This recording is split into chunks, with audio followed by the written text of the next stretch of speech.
Sociedade sem Escolas, por Ivan Illich. Tradução Lúcia Matilde English Hort. Editora Vozes, Petrópolis. Capítulo 1. Por que devemos desinstalar a escola? Muitos estudantes, especialmente os mais pobres, percebem intuitivamente o que a escola faz por eles. Ela os escolariza para confundir processo com substância. Alcançado isto, uma nova lógica entra em jogo. Quanto mais longa a escolaridade, melhores os resultados. Ou então, a graduação leva ao sucesso. O aluno é, desse modo, escolarizado a confundir ensino com aprendizagem, obtenção de graus com educação, diploma com competência, fluência no falar com capacidade de dizer algo novo. Sua imaginação é escolarizada a aceitar serviço em vez de valor. Identifica erroneamente cuidar da saúde com tratamento médico, melhoria da vida comunitária com assistência social, segurança com proteção policial, segurança nacional com aparato militar, trabalho produtivo com concorrência desleal. Saúde, aprendizagem, dignidade, independência e faculdade criativa são definidas como sendo um pouquinho mais do que o produto das instituições que dizem servir a estes fins. E sua promoção está em conceder maiores recursos para a administração de hospitais, escolas e outras instituições semelhantes. Nesses ensaios, quero mostrar que a institucionalização de valores leva inevitavelmente à poluição física, à polarização social e à impotência psíquica, 3 dimensões de um processo de degradação global e miséria modernizada. Explicarei como este processo de degradação se acelera quando necessidades não materiais são transformadas em demanda por mercadorias, quando saúde, educação, mobilidade pessoal, bem-estar, recuperação psicológica são definidos como resultados de serviços ou tratamentos. Faço isso porque tenho a impressão de que a maioria das pesquisas realizadas atualmente sobre o futuro tendem a pleitear maior incremento na institucionalização de valores e porque acho que devemos definir condições que permitam acontecer exatamente o contrário. Necessitamos de pesquisas sobre a possibilidade de usar a tecnologia para criar instituições que sirvam à interação pessoal, criativa e autônoma, e que façam emergir valores não passíveis de controle substancial pelos tecnocratas. Necessitamos de pesquisas que se oponham à futurologia em voga. Desejo levantar uma questão de ordem geral, isto é, a definição comum de natureza humana e a natureza das modernas instituições que caracterizam nossa mundividência e linguagem. Para isso, escolhi a escola como paradigma. E só abordarei indiretamente outras instituições burocráticas do Estado, a família consumidora, o partido, o exército, a igreja, os meios de comunicação. Minha análise do secreto currículo escolar poderá evidenciar que a educação pública tiraria proveito da desescolarização da sociedade, da mesma forma que a vida familiar, a política, a segurança, a fé e as comunicações tirariam proveito de processo análogo. Começo minha análise neste primeiro ensaio, tentando mostrar o que a desescolarização de uma sociedade escolarizada poderia significar. Neste contexto, será mais fácil compreender minha escolha dos 5 aspectos específicos pertinentes a este processo, dos quais tratarei nos capítulos subsequentes. Não apenas a educação, mas também a própria realidade social tornou-se escolarizada. Dá quase na mesma escolarizar pobres e ricos nas mesmas dependências.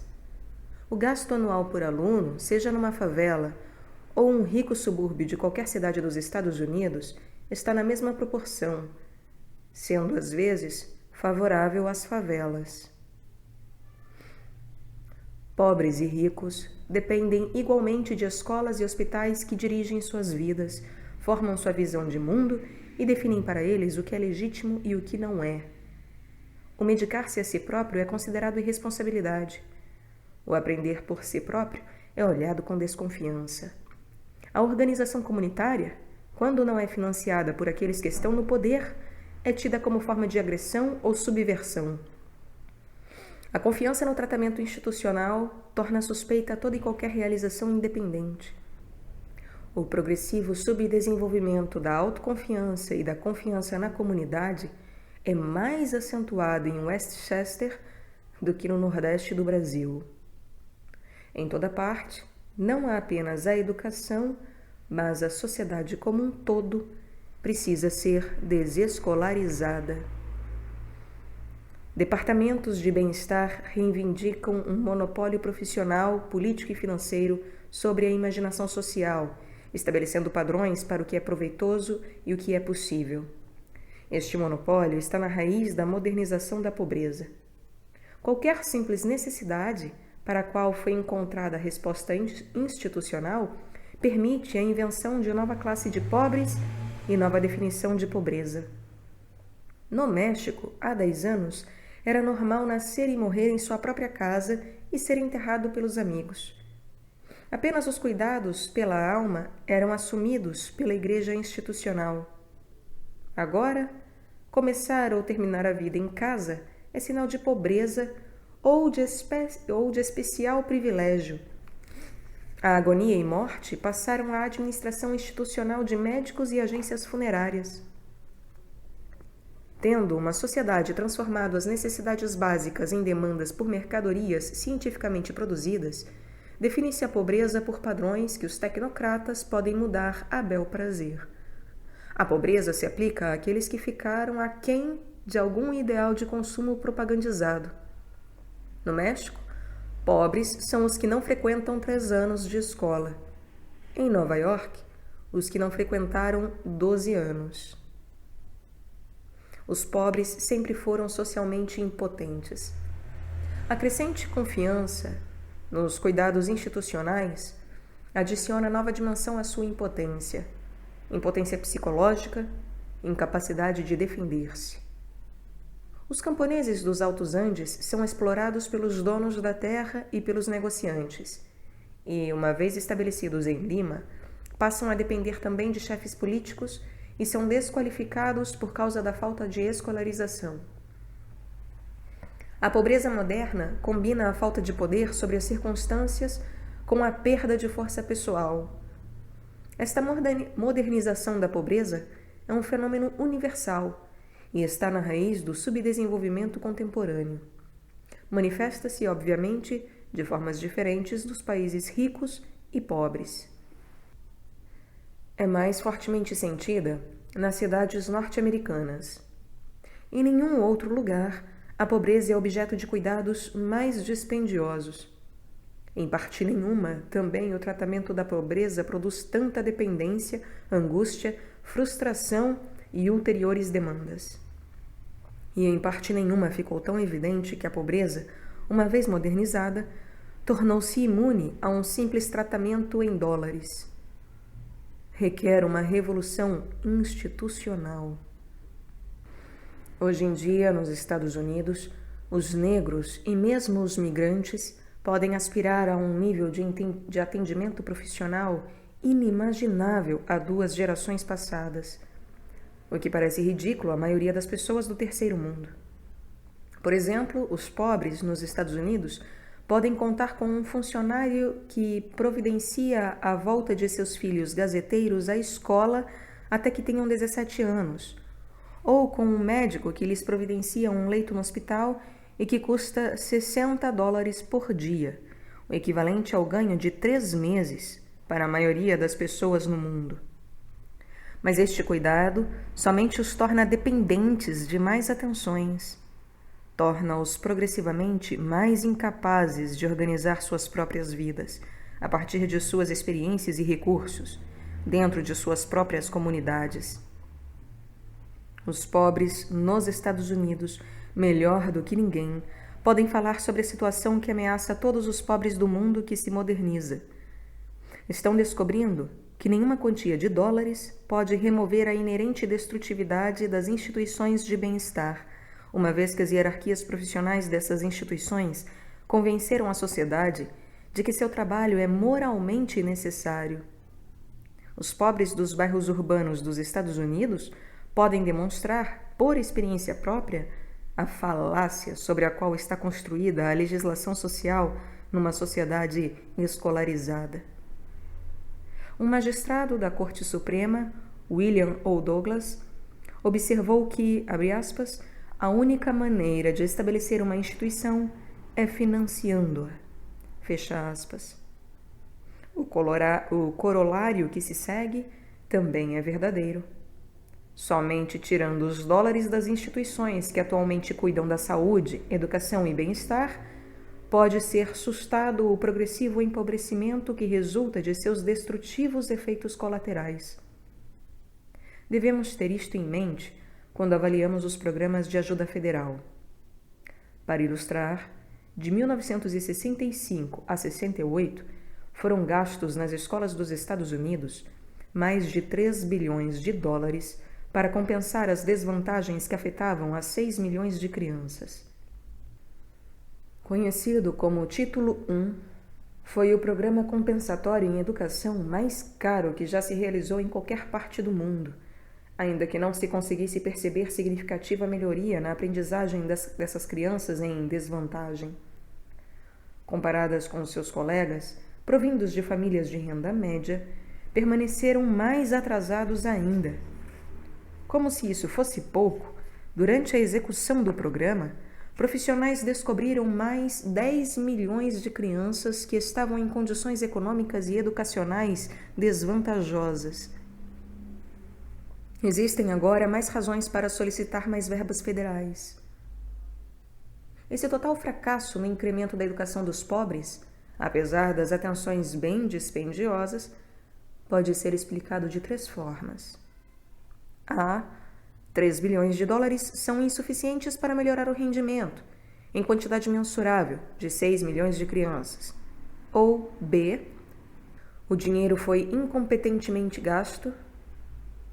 Eram necessários e teriam resolvido o caso diferentes currículos, melhor administração, ulterior concentração das verbas sobre as crianças pobres e mais pesquisas.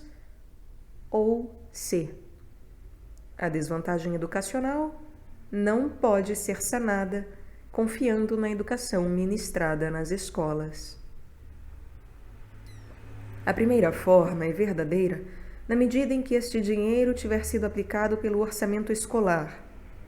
O dinheiro, na realidade, foi para as escolas que possuíam mais crianças em desvantagem, mas não era gasto com as crianças pobres como tal. Essas crianças, para as quais foi destinado o dinheiro, eram apenas metade dos componentes das escolas que tiveram seus orçamentos aumentados pelos subsídios federais. O dinheiro foi gasto, portanto, com inspetores, ensino e seleção vocacional, bem como com educação.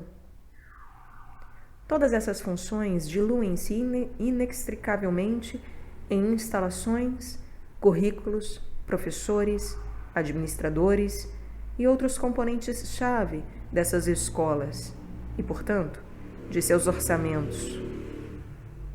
Essas verbas extras fizeram com que as escolas provessem desproporcionalmente às necessidades das crianças relativamente mais ricas, que também estavam em desvantagem por terem que frequentar a escola em companhia dos pobres.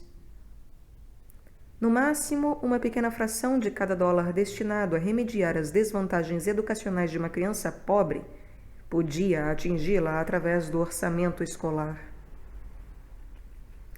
Poderia ser verdade também que o dinheiro fosse gasto incompetentemente.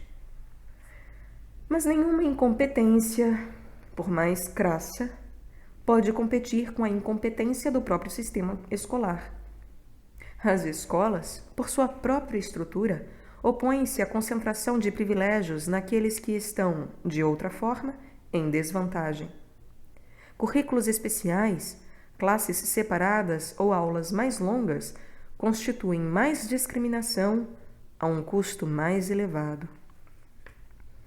Os contribuintes fiscais ainda não se acostumaram a permitir que desapareçam 3 bilhões de dólares na saúde, educação e bem-estar, como é o caso do Pentágono.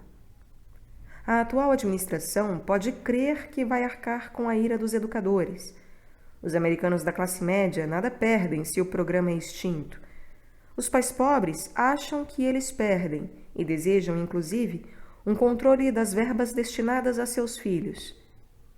Maneira lógica de cortar o orçamento e, esperamos, aumentar os benefícios é o sistema de bolsas de estudo, da forma como foi proposto por Milton Friedman ou Friedman e outros. Seriam destinadas verbas ao beneficiário que poderia comprar à vontade sua parte de escolarização. Se tais créditos fossem limitados a compras pertinentes a um currículo escolar, tenderiam a garantir maior igualdade de atendimento, mas não fomentariam, com isso, a igualdade das necessidades sociais. É óbvio que, mesmo com escolas de igual qualidade, uma criança pobre raras vezes poderia nivelar-se a uma criança rica. Mesmo frequentando idênticas escolas e começando na mesma idade, as crianças pobres não têm a maioria das oportunidades educacionais que naturalmente uma criança de classe média possui. Essas vantagens vão desde a conversação e livros em casa até as viagens de férias e uma diferente idiosincrasia.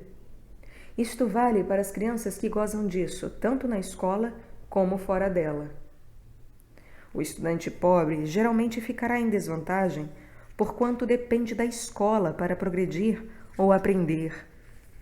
Os pobres necessitam de verbas para poderem aprender, não para se certificarem, pelo tratamento, de suas pretensas deficiências desproporcionais.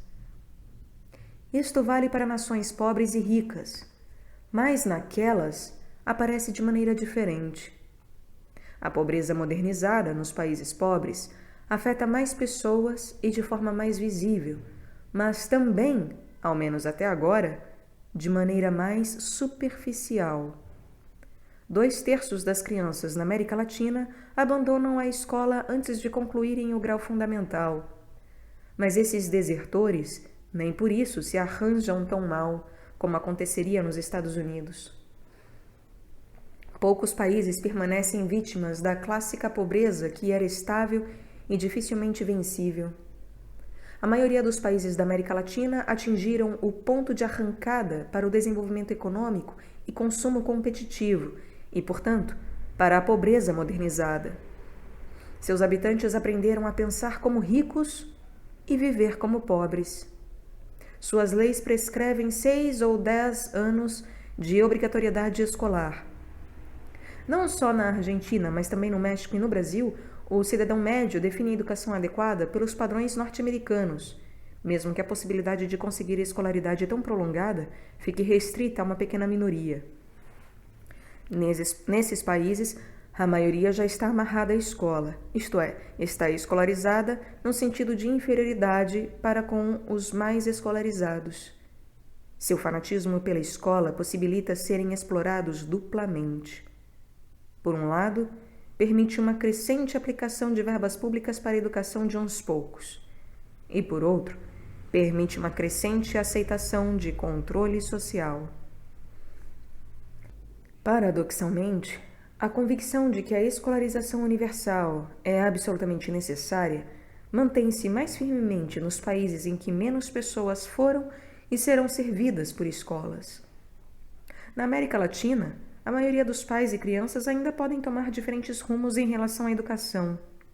As somas governamentais investidas nas escolas e professores podem ser proporcionalmente mais elevadas do que nos países ricos, mas esses investimentos são totalmente insuficientes para atender a maioria, nem mesmo para possibilitar 4 anos de frequência escolar. Fidel Castro Fala como se intencionasse caminhar para a desescolarização quando promete que, por volta de 1980, Cuba estará em condições de acabar com sua universidade, uma vez que toda a vida em Cuba será uma experiência educacional. Ao nível da escola primária e secundária, porém, Cuba, como qualquer outro país latino-americano, age como se a passagem por um período definido como idade escolar fosse um objetivo inquestionável para todos, retardado apenas por uma carência temporária de recursos. A dupla decepção da intensa escolaridade, como se verifica nos Estados Unidos e como é prometida na América Latina, complementa-se uma à outra. Os norte-americanos pobres estão sendo desmantelados pelos 12 anos de escolaridade, cuja falta estigmatiza os latino-americanos pobres como irremediavelmente atrasados. Nem na América do Norte, nem na América Latina, obtêm os pobres a igualdade através da escolarização obrigatória. Mas em ambas as regiões, a simples existência de escolas desencoraja e incapacita os pobres de assumirem o controle da própria aprendizagem.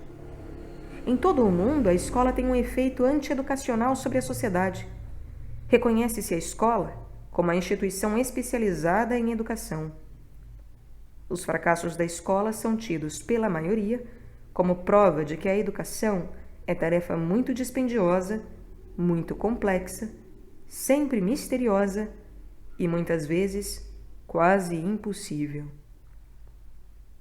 A escola se apropria de dinheiro das pessoas e da boa vontade disponível, para então desencorajar outras instituições a que assumam tarefas educativas. O trabalho, o lazer, a política, a vida na cidade e mesmo a vida familiar dependem da escola por causa dos hábitos e conhecimentos que pressupõe, em vez de converterem-se nos meios de educação. E ainda, tanto as escolas como as outras instituições que dela dependem atingem custos vultuosos. Nos Estados Unidos, o custo per capita da escolarização subiu quase tanto quanto o atendimento médico. Mas a intensificação do atendimento, tanto escolar quanto médico, andou a passos com o declínio de resultados. Os gastos médicos com pessoas acima de 45 anos duplicaram várias vezes num período de 40 anos, ao passo que a esperança de vida aumentou apenas 3%. O aumento de gastos escolares produziu resultados mais estranhos ainda. Caso contrário, não teria ocorrido ao presidente Nixon prometer, nesta primavera, que toda criança teria, em breve, o direito de ler antes de deixar a escola. Nos Estados Unidos seriam necessários 80 bilhões de dólares para assegurar o que os educadores chamam de igual tratamento para todos, na escola primária e secundária. Isto é mais que o dobro dos 36 bilhões que são gastos agora. As projeções de custos, feitas independentemente pelo Departamento de Saúde, Educação e Bem-Estar e pela Universidade da Flórida, indicam que para 1974 as cifras correspondentes serão de 107 bilhões contra 45 bilhões projetados agora. E estas cifras omitem totalmente os vultuosos custos do que se chama educação superior, para a qual a demanda cresce ainda mais rapidamente. Os Estados Unidos, que em 69 gastaram perto de 80 bilhões de dólares no esquema de defesa, incluindo a manutenção das tropas no Vietnã, são evidentemente pobres demais para oferecer igualdade de escolarização. O Comitê Presidencial para o Estudo das Finanças Escolares deveria perguntar não como aguentar ou dar um jeito nestes recursos crescentes, mas como evitá-los. A escolarização obrigatória, igual para todos, deve ser reconhecida como impraticável, ao menos economicamente.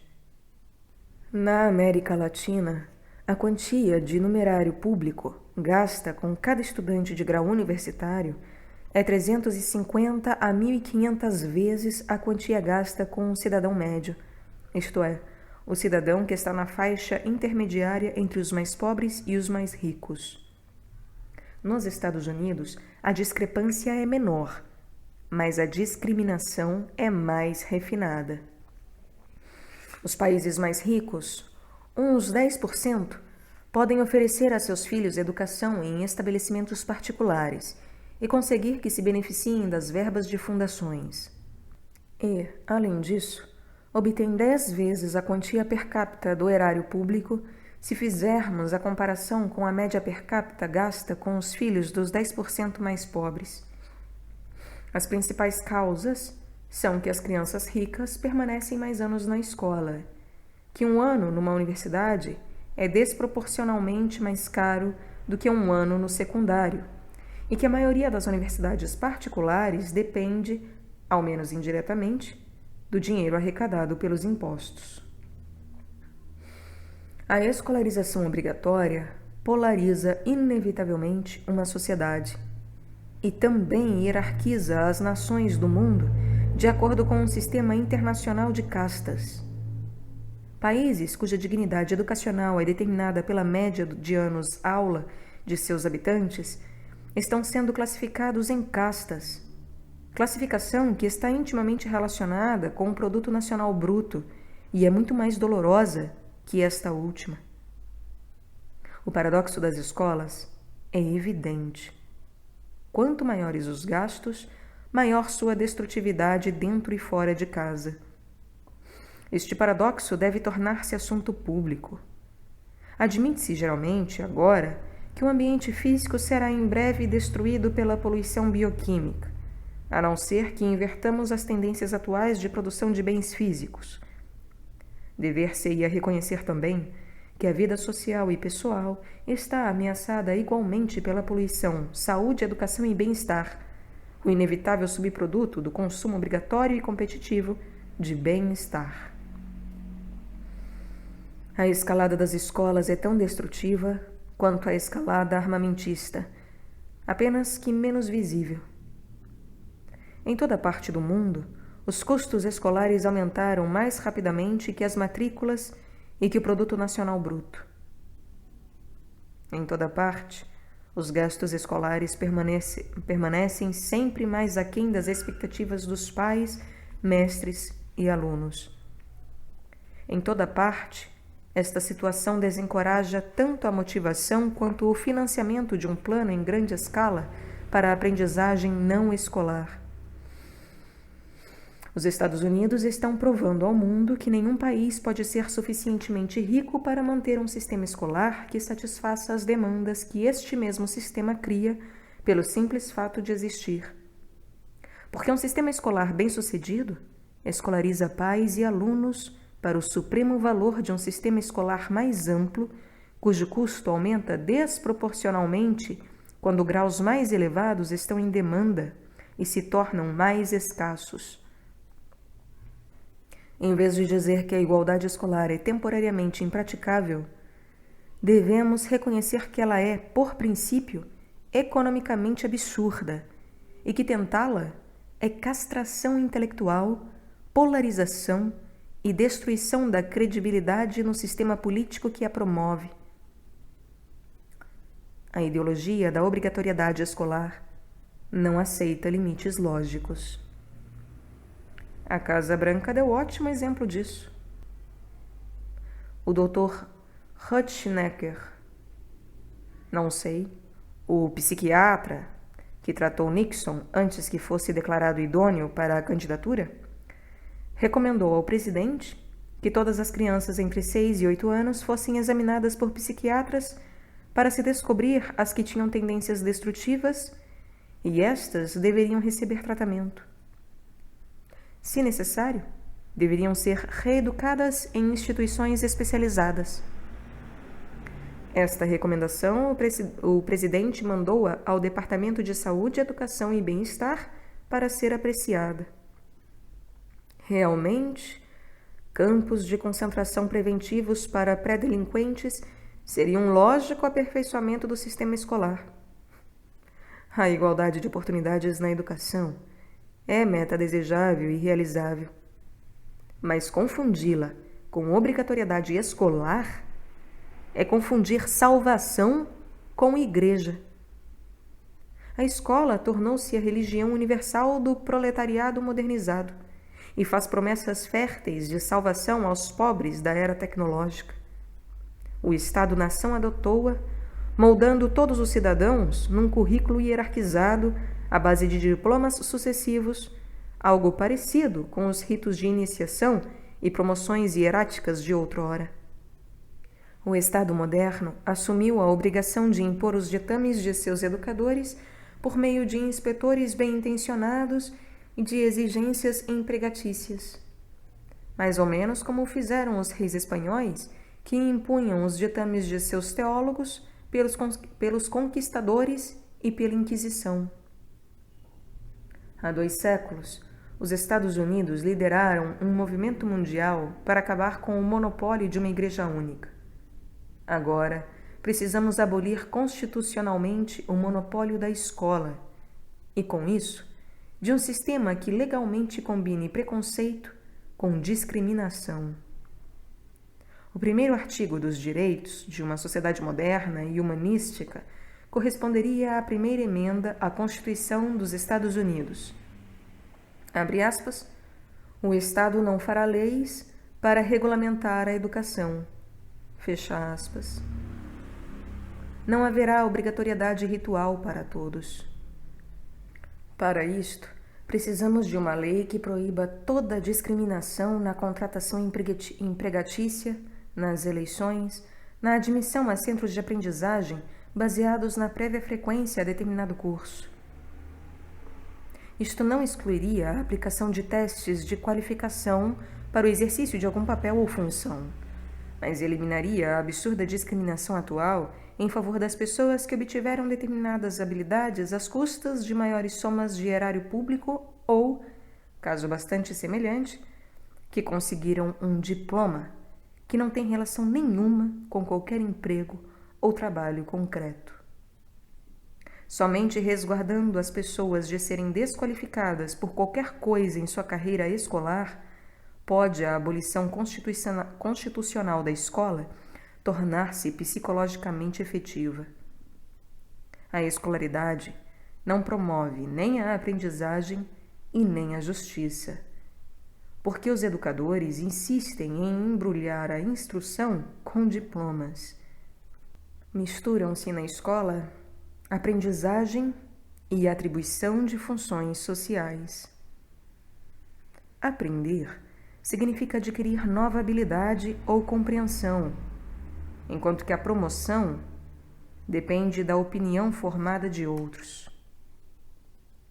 A aprendizagem é, muitas vezes, resultado de instrução, ao passo que a escolha para uma função ou categoria no mercado de trabalho depende sempre mais do número de anos de frequência à escola.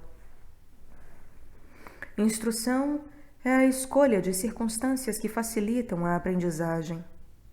A atribuição das funções exige uma série de condições que o candidato deve preencher se quiser atingir o posto. A escola fornece instrução, mas não aprendizagem para essas funções. Isso não é nem razoável, nem libertador.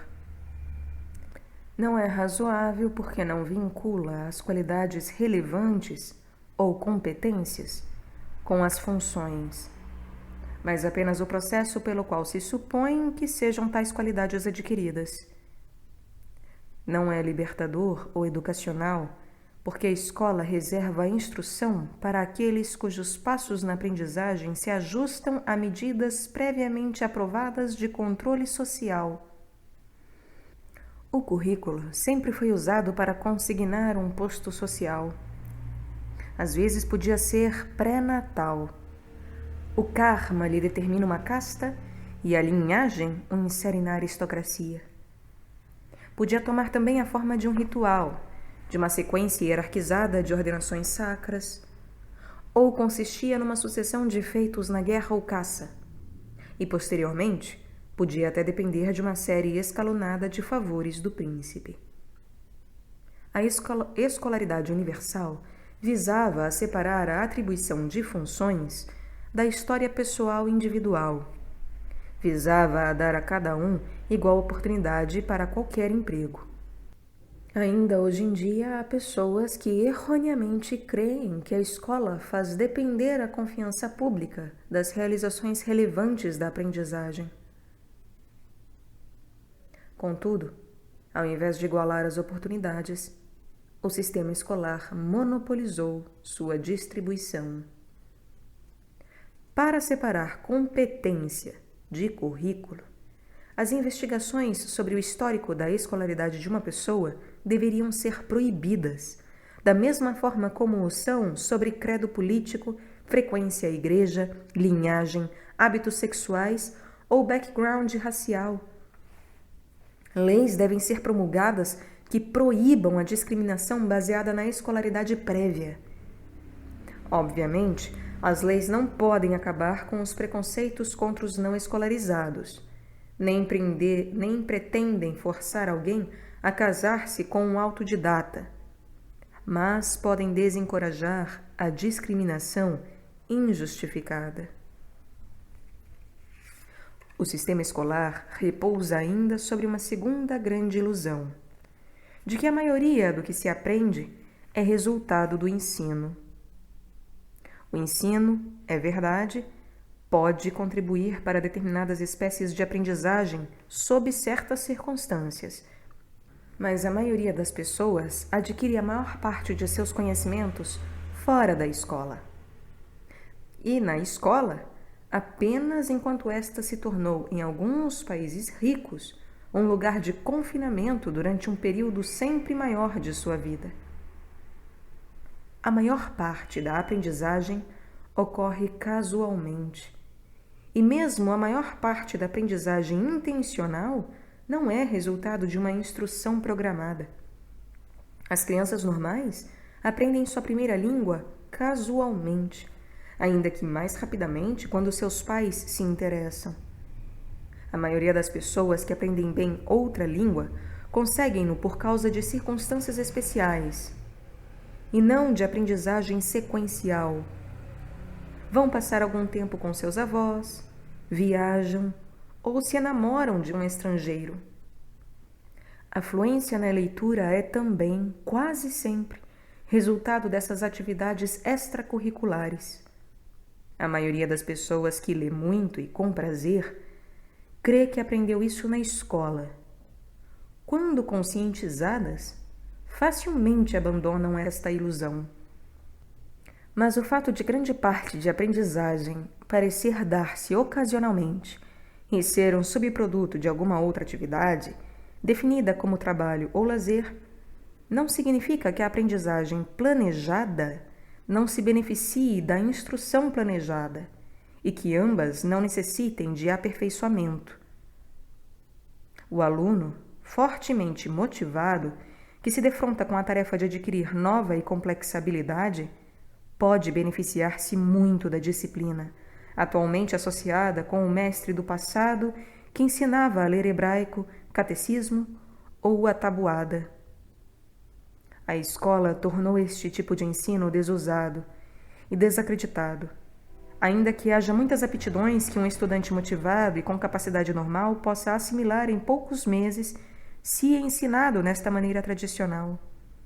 Isto se aplica tanto para aprender uma segunda ou terceira língua, como para ler ou escrever, para aprender as linguagens especiais da álgebra, programação em computadores, análise química, bem como para aprender habilidades manuais para ser relojoeiro, encanador, eletricista, técnico de televisão, ou também dançar, dirigir carro e mergulhar.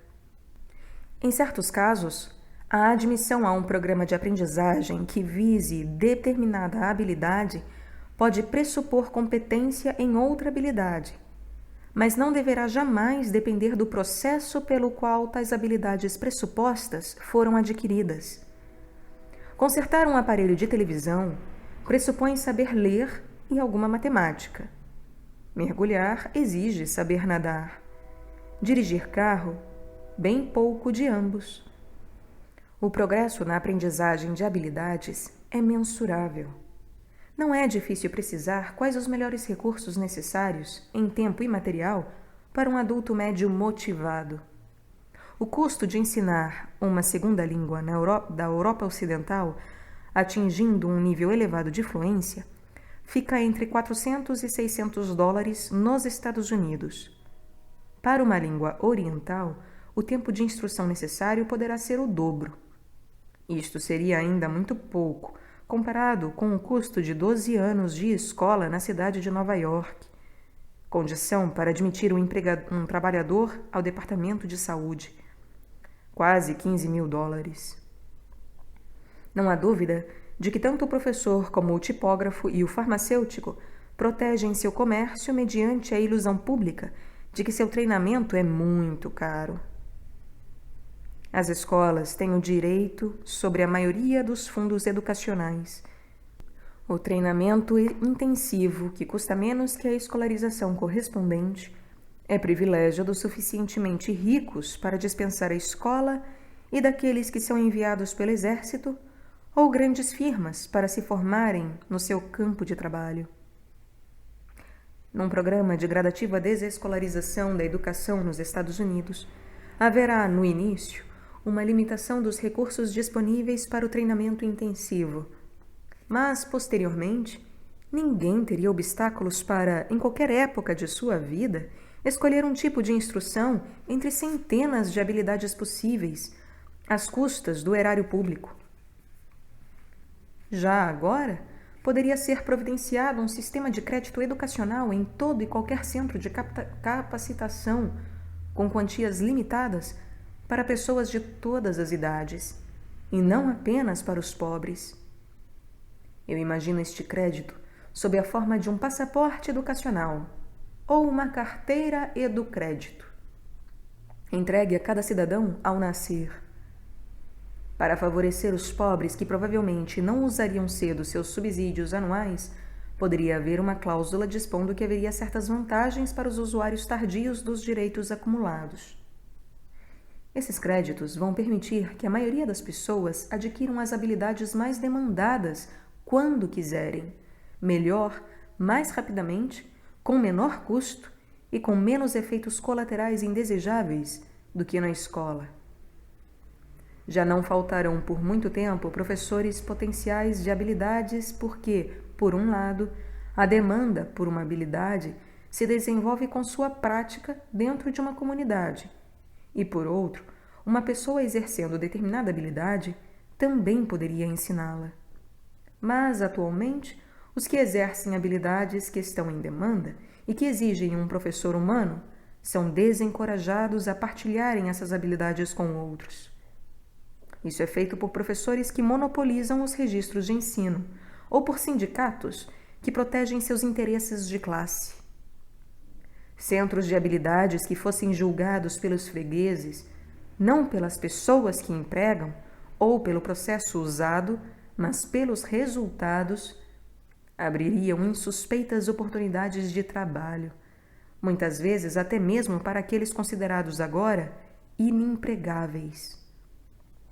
Não há razão para que tais centros não possam estar no próprio local de trabalho, onde o empregador e a sua força de trabalho fornecessem instrução, bem como empregos, para aqueles que escolhessem usar seus créditos educacionais desta maneira.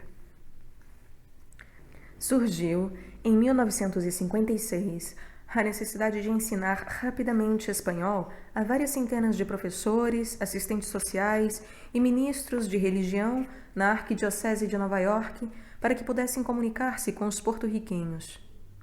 Meu amigo Gary Morris anunciou por uma rádio espanhola que precisava de pessoas do Harlem que falassem espanhol. No dia seguinte, havia uma fila de aproximadamente 200 adolescentes diante de seu escritório, e ele escolheu 48, muitos dos quais haviam abandonado a escola antes de concluírem o curso fundamental obrigatório. Treinou-os no uso do Manual de Espanhol publicado pelo Instituto de Serviço aos Estrangeiros dos Estados Unidos e indicado para uso de linguistas com treinamento superior, e dentro de uma semana estavam funcionando, cada um cuidando de 4 nova-iorquinos que desejavam aprender a língua. Em 6 meses, a missão estava realizada. O cardeal Spellman pôde anunciar que havia 127 paróquias em que ao menos 3 membros do staff sabiam comunicar-se em espanhol. nenhum programa escolar teria obtido esses resultados. Os instrutores tornam-se escassos por causa da crença no valor dos registros. O certificado constitui uma forma de manipulação mercadológica e é plausível apenas a uma mente escolarizada. A maioria dos professores de artes e comércio é menos hábil, menos inventiva e menos comunicativa que os melhores artesãos e comerciantes. A maioria dos professores de espanhol e francês que lecionam no secundário não falam a língua tão bem quanto seus alunos o fariam depois de meio ano de adequado treinamento. Experiências feitas por Angel Quintero, em Porto Rico, mostram que muitos adolescentes, se tiverem incentivos adequados, programas e acessos a instrumentos, são muito mais eficientes para introduzir seus colegas nas explorações científicas das plantas, estrelas, matéria e na descoberta de como e por que um motor ou rádio funciona do que a maioria dos professores escolares. Se abrirmos o mercado, as oportunidades de aprendizagem e treino podem ser vastamente multiplicadas. Isso depende de conjugar o professor certo com o aluno certo, quando bem motivado por um programa inteligente, sem o constrangimento de um currículo. A instrução livre e competitiva é uma blasfêmia subversiva para o educador ortodoxo. Dissocia a aquisição de habilidades da educação humana, que as escolas associam intimamente, e por isso favorece uma aprendizagem não licenciada, bem como um ensino não licenciado, por motivos inexprimíveis. Está em voga atualmente uma proposição que parece, à primeira vista, ser muito ajuizada. Foi elaborada por Christopher Jenks, do Center for the Study of Public Policy, e endossada pelo Office of Economic Opportunity.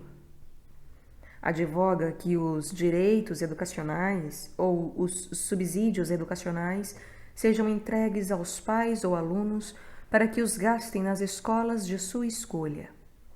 Esses direitos individuais poderiam significar importante passo na direção certa. Precisamos de uma garantia para o direito de cada cidadão à parte igual dos recursos educacionais oriundos dos impostos, o direito de fiscalizar esta parte, o direito de mover uma ação quando negada. É uma forma de garantia contra a taxação regressiva.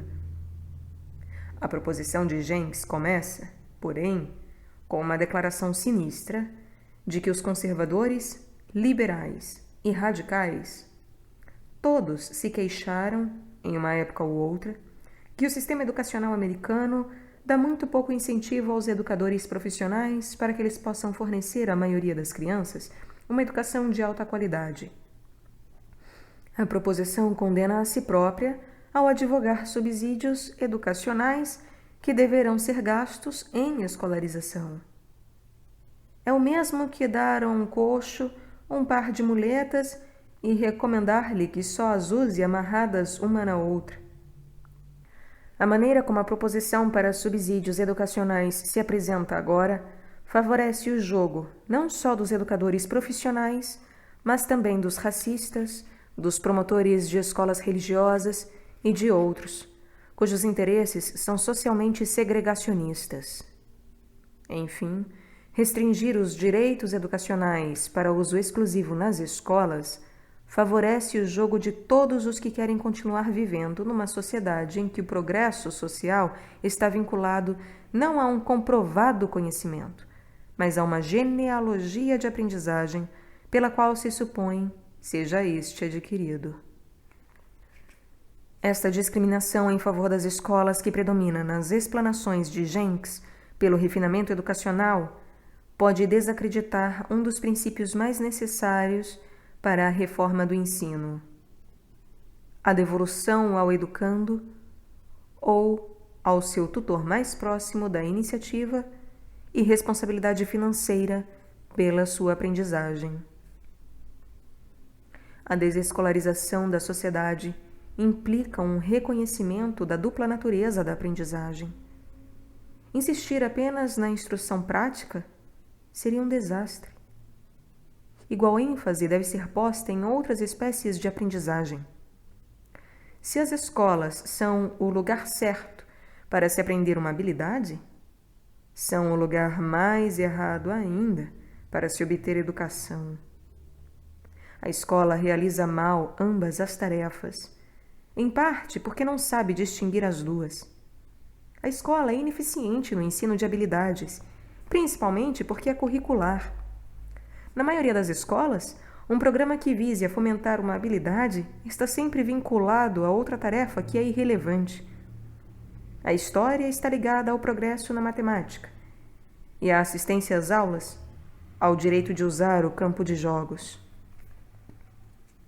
A escola é ainda menos eficiente na concatenação das circunstâncias que incentivam o uso franco e explorador das habilidades adquiridas, para o qual reserva o termo educação liberal. A principal razão disso é que a escola obrigatória e a escolarização tornam-se um fim em si mesmo, uma estada forçada na companhia de professores, que paga o duvidoso privilégio de poder continuar nessa companhia. Assim como o ensino de habilidades deve ser liberto de cerceamentos curriculares, assim deve a educação liberal estar dissociada da frequência obrigatória. Tanto a aprendizagem de habilidades quanto a educação do senso inventivo e criativo podem ser favorecidos por disposições institucionais, mas são de natureza diversa e muitas vezes oposta.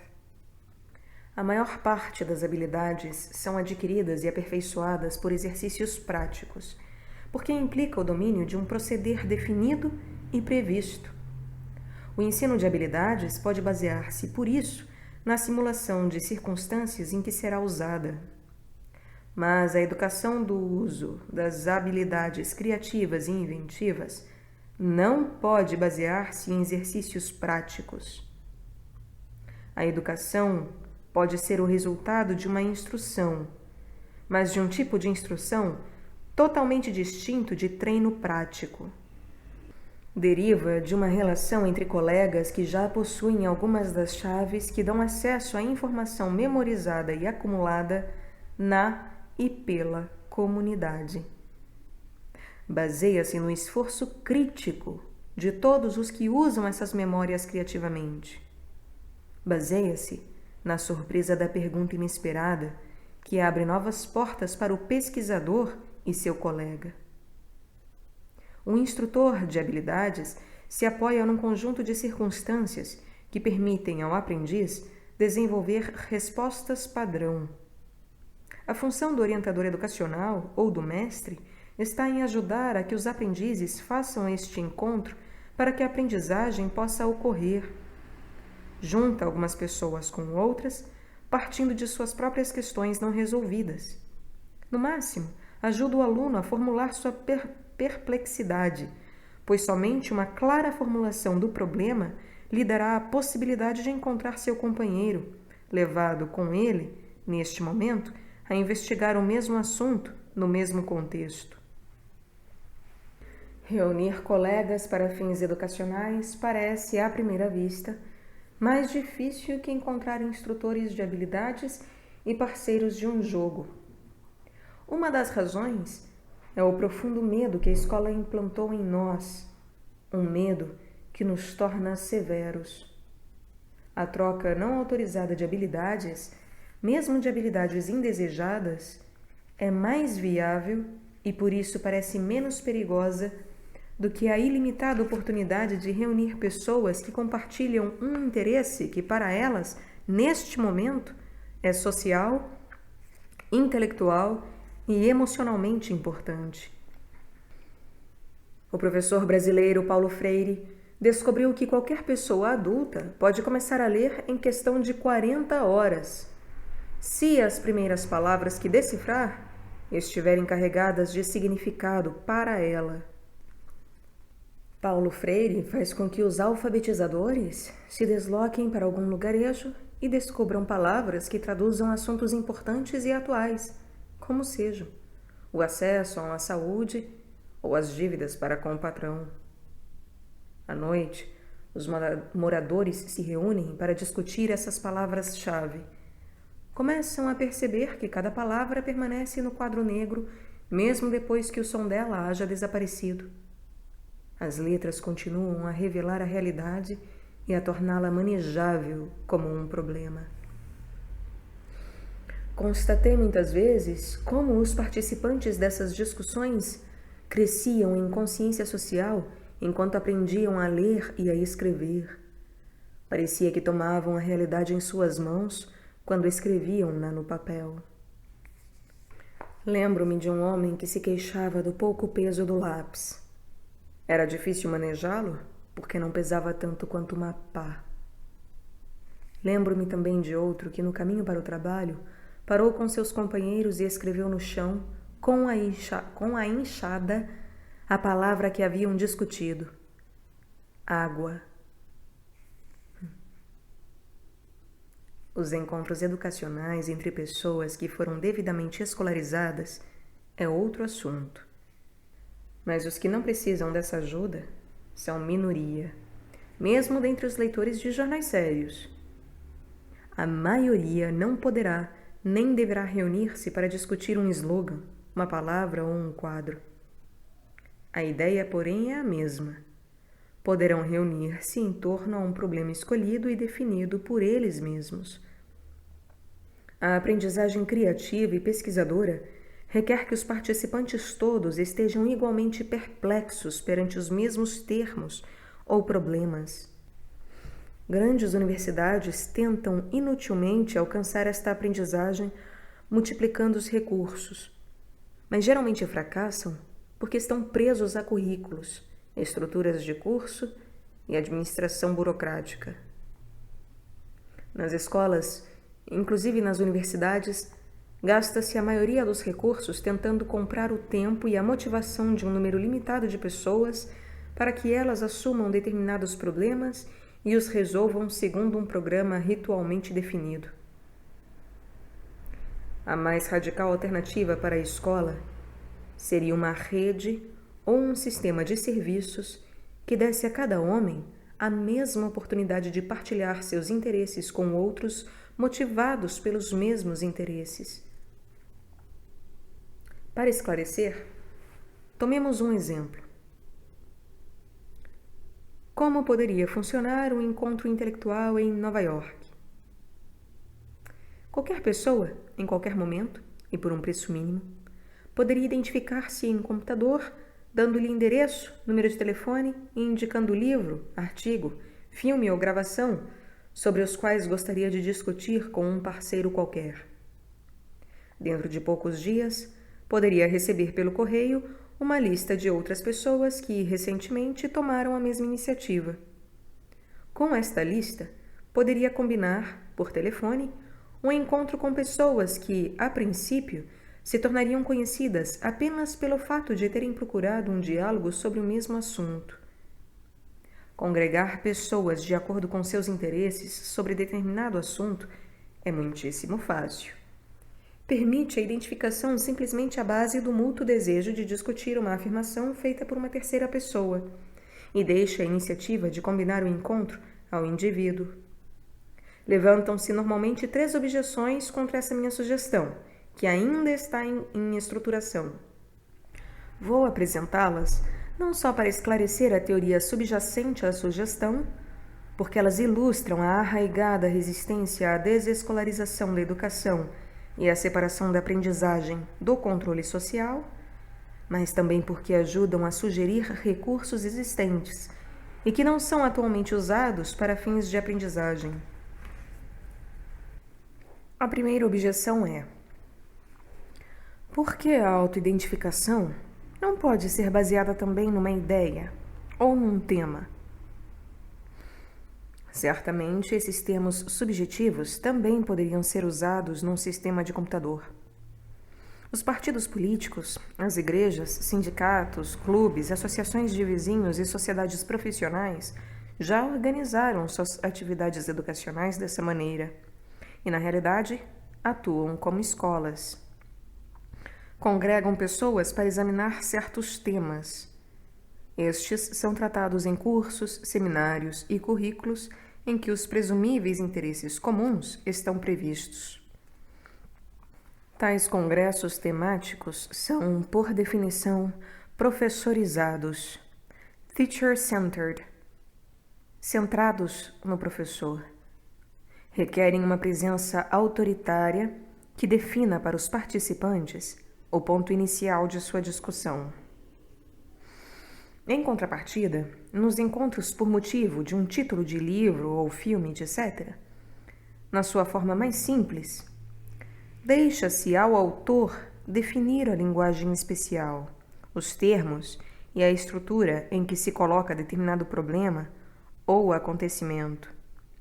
E isto possibilita aos que aceitam este ponto de partida identificarem-se uns com os outros.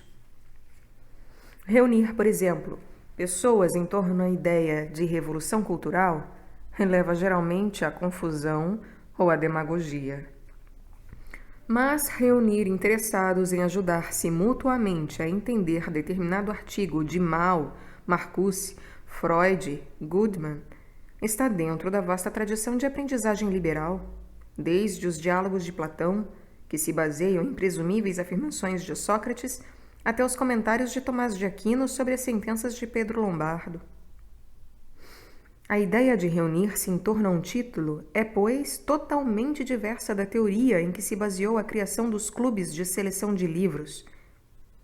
Em vez de basear-se na seleção de alguns professores de Chicago, quaisquer duas pessoas podem escolher qualquer livro para análise mais aprofundada. A segunda objeção: por que não incluir na identificação dos que procuram parceiros informações sobre idade, antecedentes, visão de mundo, competência, experiência ou outra característica? Novamente, não haveria razões contrárias à possível ou efetiva introdução dessas restrições discriminatórias em algumas das muitas universidades, com ou sem paredes, que poderiam usar os encontros-título como um instrumento organizacional básico. Posso imaginar um sistema destinado a incentivar encontros de pessoas interessadas em que o autor do livro escolhido esteja presente ou representado, ou um sistema que garanta a presença de um competente orientador, ou um sistema a que tenham acesso apenas os alunos inscritos de um departamento ou matriculados em uma escola, ou ainda um sistema que permita encontros apenas de pessoas que definiram sua posição básica em relação ao livro a ser debatido. Poder-se-ia encontrar, para cada uma dessas restrições, vantagens com fins específicos de aprendizagem. Mas temo que, as mais das vezes, o motivo real de propor tais restrições seja a desconfiança oriunda da presunção de que as pessoas são ignorantes. Os educadores querem evitar que ignorantes se reúnam com ignorantes em torno a um texto que eles podem não compreender e que eles leem apenas porque estão interessados nele. A terceira objeção: por que não dar aos que procuram parceiros assistência incidental que facilitará seus encontros, espaço, horário, material e proteção? Isto é feito atualmente pelas escolas com toda a ineficiência característica das grandes burocracias.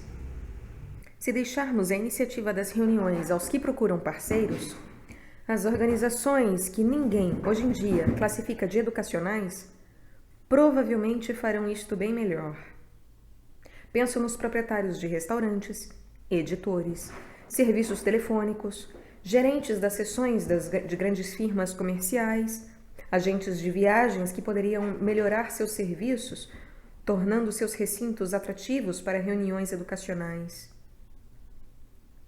Em um primeiro encontro, digamos, em um café, os parceiros poderiam identificar-se colocando o livro em discussão próximo às suas xícaras. As pessoas que tomaram a iniciativa desses encontros logo aprenderão quais itens abordar para encontrar as pessoas que procuravam. O risco de que a discussão autoescolhida com um ou mais estranhos possa levar à perda de tempo, desilusão ou mesmo a enfado, é certamente menor que o risco assumido por um candidato à escola. Um encontro arranjado pelo computador para discutir um artigo que apareceu numa revista nacional, mantido num café da Quarta Avenida, não obrigará nenhum dos participantes a ficar na companhia de seus novos conhecidos por mais tempo do que leva para tomar uma xícara de café, nem estará obrigado a encontrar-se com qualquer um deles uma segunda vez. Há grandes chances de que isso ajudará a descerrar a opacidade da vida em uma cidade moderna, a fazer novas amizades, a realizar trabalhos autoescolhidos e fazer leituras críticas. É inegável o fato de que o FBI poderia fazer um registro das leituras e encontros das pessoas. Que isto ainda preocupe a alguém em 1970 é divertido para um homem livre que, quer queira, quer não, contribui com sua parte para afogar os bisbilhoteiros nas mesquinharias que ficam coletando. Tanto o intercâmbio de habilidades quanto o encontro de parceiros baseiam-se na pressuposição de que educação para todos significa educação por todos. Não é o recrutamento para instituições especializadas que leva a uma cultura popular, mas sim a mobilização de toda a população. O direito igual de cada pessoa de exercer sua competência para aprender e instruir-se é atualmente pré-esvaziada pelos professores com certificado.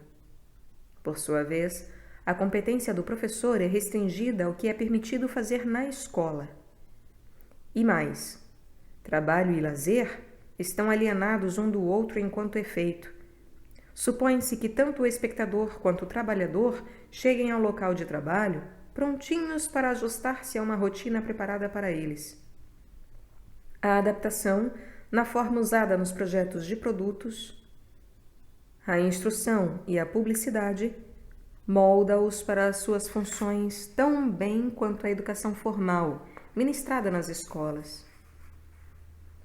Radical alternativa para uma sociedade desescolarizada exige não apenas novos e formais mecanismos para a aquisição formal de habilidades e sua aplicação educacional, mas implica novo enfoque da educação incidental ou informal.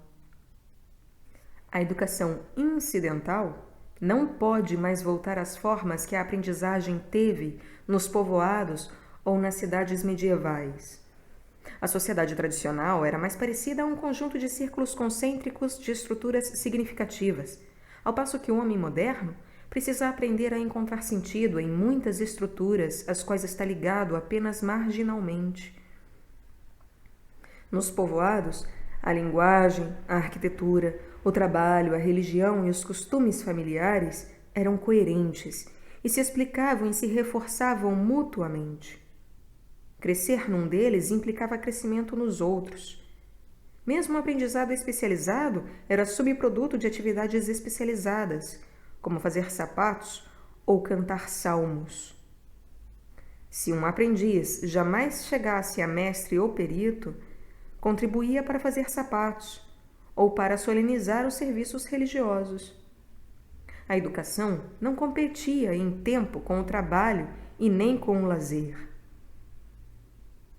Quase toda educação era complexa, durava a vida toda e não era planejada.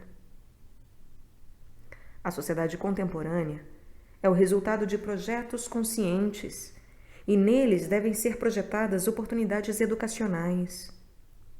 Nossa confiança na instrução especializada e de tempo integral pela escola tende a diminuir.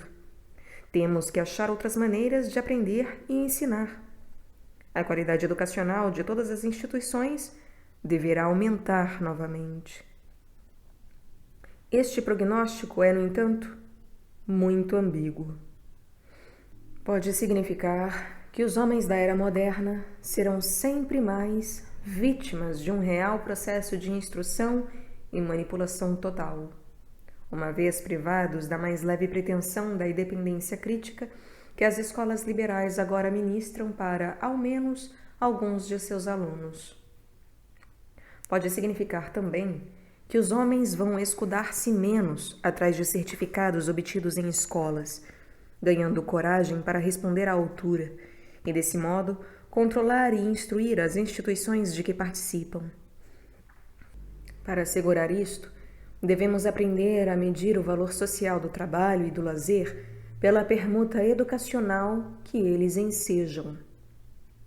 Participação efetiva na política de uma rua, de um lugar de trabalho, de uma biblioteca, de um programa noticioso ou de um hospital é, portanto, a melhor medida para avaliar seu nível como instituição educacional. Recentemente, falei a um grupo de alunos do 2º grau que estavam organizando um movimento de resistência contra a obrigatoriedade de terem que ingressar na série seguinte. Seu lema era participação, mas não simulação. Estavam decepcionados porque isso fora interpretado como exigência para menos e não para mais educação. Lembrei-me da resistência que Karl Marx opôs a um item do programa Gotha que, há 100 anos, queria proibir o trabalho de crianças. Opôs-se porque achava que a educação dos jovens só podia dar-se no trabalho. Se o melhor fruto do trabalho humano for a educação que dele provém e a oportunidade que dá ao homem de iniciar a educação de outros, então a alienação da sociedade moderna no sentido pedagógico é ainda pior que sua alienação econômica. O maior obstáculo para chegar a uma sociedade que realmente eduque foi muito bem definido por um amigo meu, negro, em Chicago. Disse-me que nossa imaginação estava totalmente escolarizada.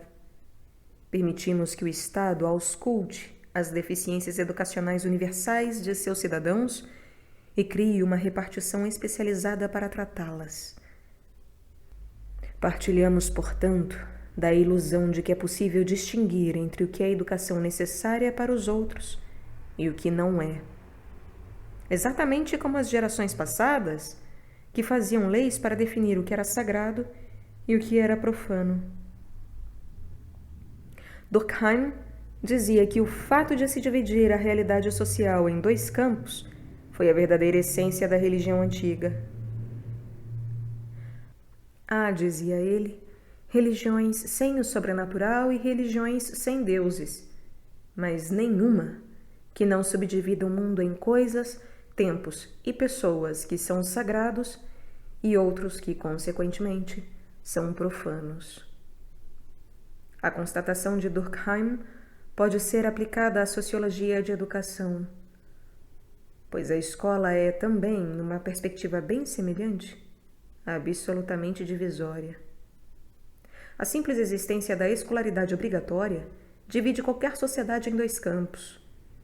Certos períodos de tempo, processos, serviços e profissões são acadêmicos ou pedagógicos. Outros não. O poder de a escola dividir a realidade social não tem limites.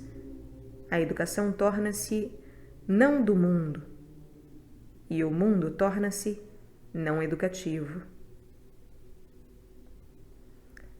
A partir de Bonhoeffer, os teólogos contemporâneos chamaram a atenção para a confusão hoje existente entre a mensagem bíblica e a religião institucionalizada.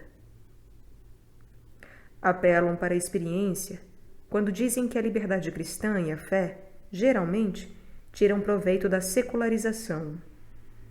Suas afirmações, evidentemente, soam blasfemas para certos eclesiásticos. Sem dúvida, o processo educacional se beneficiará da desescolarização da sociedade, mesmo que esta exigência soe para muitos escolarizantes como traição ao iluminismo. Mas é o próprio iluminismo que está sendo extinguido nas escolas. A secularização da fé cristã depende da dedicação que a ela têm os cristãos enraizados na igreja. De forma algo semelhante, a desescolarização da educação depende da liderança dos que foram criados nas escolas. Não podem servir-se do currículo como álibi para a tarefa. Cada um de nós permanece responsável pelo que foi feito dele, mesmo que nada mais possa fazer do que aceitar sua responsabilidade e servir como advertência aos outros.